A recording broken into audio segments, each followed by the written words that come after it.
नमस्कार दोस्तों, आइए जानते हैं राजस्थान की बड़ी खबरें। आज की पहली खबर है कि राजस्थान विधानसभा सत्र शुरू होने से पहले ही स्थगित कर दिया गया है। आपको बता दें कि 1 सितंबर से राजस्थान विधानसभा सत्र शुरू हुआ। विधानसभा शुरू होते ही विपक्ष ने वोट चोरी मुद्दे पर हंगामा शुरू कर दिया। इस हंगामे में सचिन पायलट अपनी पूरी पार्टी को लेकर वोट चोरी मुद्दे पर जोरदार हंगामा किया।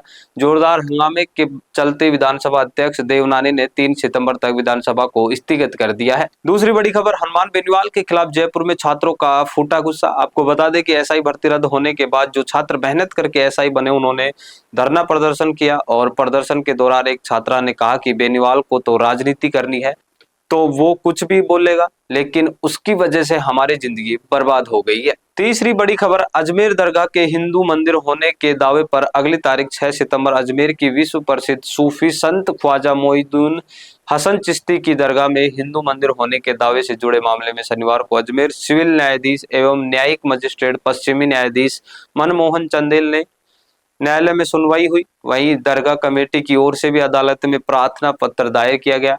अपनी बात रखने का आग्रह भी किया गया, लेकिन न्यायालय ने उनकी दलील को इनकार कर दिया है।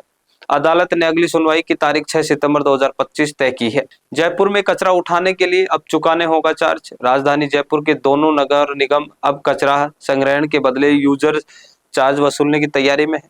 ग्रेटर निगम के मानसरोवर और हेरिटेज निगम के सिविल लाइंस हवा महल आमेर जोन में सर्वे के साथ साथ कार्ड लगाने की प्रक्रिया शुरू कर दी है। माना जा रहा है कि सितंबर में इन इलाकों में वसूली भी की जाएगी। निगम अधिकारियों का कहना है कि यूजर चार्ज से प्राप्त राशि का उपयोग उपकरणों की खरीद और कचरा निस्तारण प्रणाली को आधुनिक बनाने पर किया जाएगा। फिलहाल केवल 2 जोन में ही यूजर चार्ज लिया जा रहा है। राजस्थान के महाविद्यालयों में निकली भर्तियां होगी दोगुनी। मुख्यमंत्री भजनलाल शर्मा ने कहा कि राज्य सरकार उच्च शिक्षा क्षेत्र में प्रदेश को उत्कृष्ट बनाने तथा युवाओं के सपनों को साकार करने की दिशा में प्रतिबद्धता के साथ कार्य कर रही है। उन्होंने कहा कि उच्च शिक्षा विभाग में प्रक्रियाधीन भर्तियों को शीघ्र पूरा किया जाए, जिससे विद्यार्थियों को उच्च अध्ययन के पर्याप्त अवसर मिल सके। बैठक में तय किया गया कि कॉलेज में गुणवत्तापूर्ण शिक्षा के लिए रिक्त पदों की भर्ती को दोगुना किया जाए। शिक्षा मंत्री मदन दिलावर का बड़ा बयान। शिक्षा मंत्री मदन दिलावर ने शनिवार को भीलवाड़ा में आयोजित प्रधानाचार्यों के संवाद कार्यक्रम में सख्त तेवर दिखाए। उन्होंने कहा कि शिक्षा के मंदिर में अश्लील हरकत या अनैतिक गतिविधि बर्दाश्त नहीं होगी। दिलावर ने कहा कि मैं शिक्षा मंत्री हूं, लेकिन थोड़ा पागल दिमाग का हूं। ऐसे मामले में मैं किसी को नहीं छोड़ूंगा, चाहे शिक्षक हो या शिक्षिका। अगर जरूरत पड़ी तो ट्रीटमेंट भी करूंगा। दिलावर ने कहा कि ऐसे अध्यापक या अध्यापिकाओं के फोटो उनके गांव और रिश्तेदारों के घर के आगे तक लगवाए जाएंगे। एसएमएस अस्पताल में शुरू होगी रोबोटिक ट्रांसप्लांट सुविधा। सवाई मानसिंह मेडिकल कॉलेज यानी एसएमएस के यूरोलॉजी विभाग में रोबोटिक किडनी ट्रांसप्लांट सुविधा शुरू करने की तैयारी की जा रही है। इसके बाद यह देश के चुनिंदा सरकारी मेडिकल कॉलेजों में शामिल हो जाएगा, जहां यह अत्याधुनिक सुविधा उपलब्ध होगी।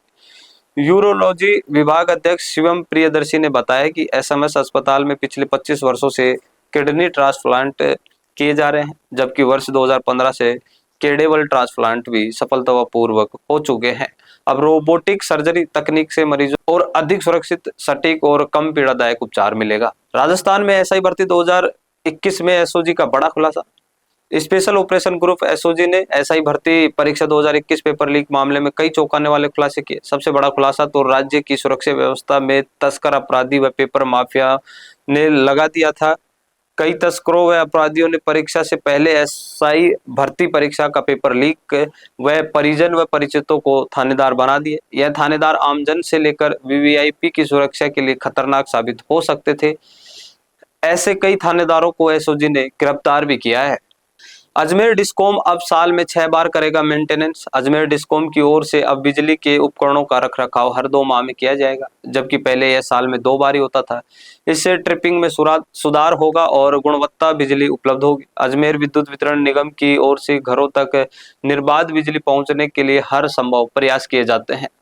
डिस्कॉम की ओर से पहले और दीपावली से पहले बिजली के उपकरणों का रखरखाव किया जाता था, लेकिन अब डिस्कॉम की ओर से नवाचार करते हुए साल में 6 बार मेंटेनेंस किया जाएगा। राजस्थान में पुलिसकर्मियों के साप्ताहिक अवकाश पर अपडेट। प्रदेश के पुलिसकर्मियों को साप्ताहिक अवकाश देने को लेकर पिछले चल रही चर्चा पर राज्य सरकार ने विराम लगा दिया। गृह विभाग का कहना है कि सरकार के पास न तो मैस और वर्दी भत्ता और साप्ताहिक अवकाश देने कोई प्रस्तावित विचाराधीन नहीं है। सरकार के इस जवाब से पुलिस कर्मियों में निराशा है।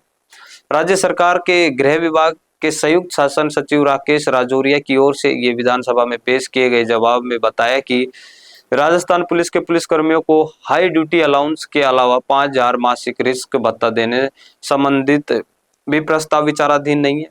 एससीबी, एसओजी, एटीएस शाखाओं में जोखिम भत्ते के रूप में अलग भत्ता दिया जा सकता है।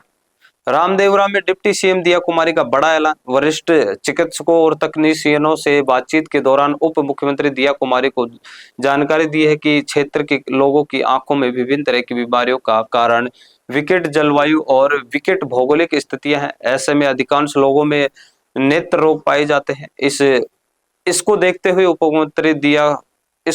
हुए उप मुख्यमंत्री दिया कुमारी ने क्षेत्र के लिए नेत्र अस्पताल खोलने की घोषणा की। उन्होंने कहा कि ये राजस्थान के स्वास्थ्य मंत्री से चर्चा करके इस मामले में हस्तक्षेप करने और पूरे अध्यक्ष के पश्चात ही क्षेत्र में अस्पताल के लिए प्रस्ताव लेकर आएगी। नेत्र कुंभ शिविर में उन्होंने व्यवस्थाओं को देखा और आयोजक संस्था सक्षम के प्रयासों की सराहना की। सभागार में उपस्थित जातुओं और क्षेत्र के लोगों को संबोधित करते हुए उन्होंने नेत्र में 20 लाख रुपए की राशि स्वीकृत कर राज्य सरकार की हवेली संरक्षण योजना शेखावाटी की ऐतिहासिक कलात्मक हवेलियों का जीर्णोद्धार कर उनके संरक्षण के लिए अब सेठ साहूकार और राज्य सरकार मिलकर काम कर रहे हैं। शेखावाटी हवेली संरक्षण योजना के तहत अब तक 24 हवेलियों का जीर्णोद्धार कर उन्हें संवारा जा चुका है। इनमें से रामगढ़ में जैन पोदार हवेली को गिराने से बचाया गया। रामगढ़ किले का उपयोग अब त्योहारों और कार्यक्रमों के लिए हो रहा है। 4 साल में कुल 662 संपत्तियों का कार्यकलाप होना है। इसके लिए ताज, अंबुजा, न्योतिया जैसे बड़े ग्रुप भी आए और इन होटल गेस्ट के रूप में संचालित कर रहे हैं। मदन राठौड़ बोले, जल्दी होगी राजनीतिक नियुक्तियां और संगठन विस्तार। राजस्थान की बजरलाल सरकार पर पूर्व मुख्यमंत्री अशोक गहलोत द्वारा लगाए गए आरोपों पर बीजेपी प्रदेश अध्यक्ष मदन राठौड़ ने पलटवार किया।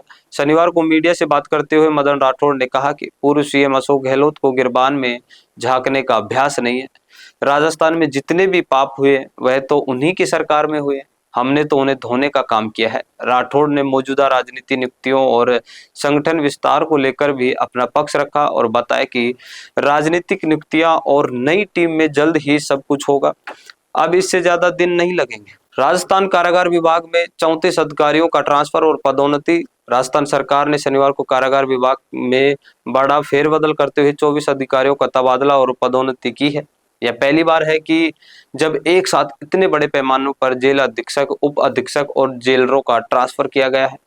मोनिका अग्रवाल को डीआईजी जेल रेंज जयपुर से डीआईजी जेल मुख्यालय जयपुर लगाया गया है। सुमन मालीवाल अध्यक्ष सेंट्रल जेल बीकानेर को पदोन्नति पर डीआईजी जेल रेंज जयपुर, अधीक्षक सेंट्रल जेल कोटा राजेंद्र कुमार को पदोन्नति पर डीआईजी जेल रेंज उदयपुर, अधीक्षक सेंट्रल जेल जयपुर राकेश मोहन शर्मा को पदोन्नति पर डीआईजी जेल जोधपुर पर पदस्थापित किया गया है।